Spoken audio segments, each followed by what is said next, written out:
కాకినాడ జిల్లా గొల్లల మామిడాడలోని శ్రీ కోదండ రామాలయం స్వామివారి కళ్యాణ మహోత్సవానికి ముస్తాబైంది.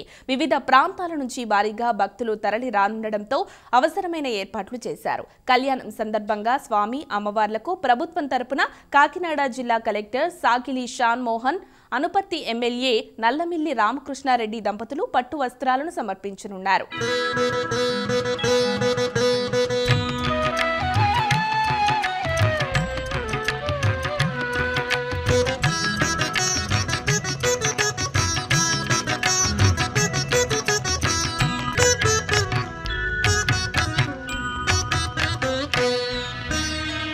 पिबरे रामरसं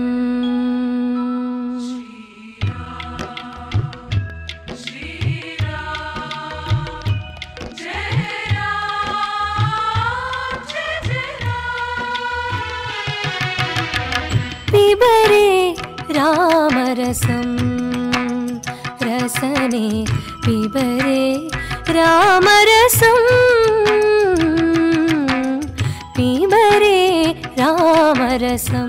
గొల్లల మామిడాడ గ్రామంలో వేయించేసి ఉన్న సీతా లక్ష్మణ హనుమ సమేత శ్రీ కోదండరామచంద్రమూర్తి వారి విశ్వావసునామ సంవత్సర శ్రీరామనవమి మహోత్సవాలు ఆదివారం నాడు ఈ శ్రీరామనవమి ముందు రోజుగా శనివారం నాడు ఈ పాంచాంజక దీక్షతో ఈ ఉత్సవాలు ప్రారంభమవుతాయి.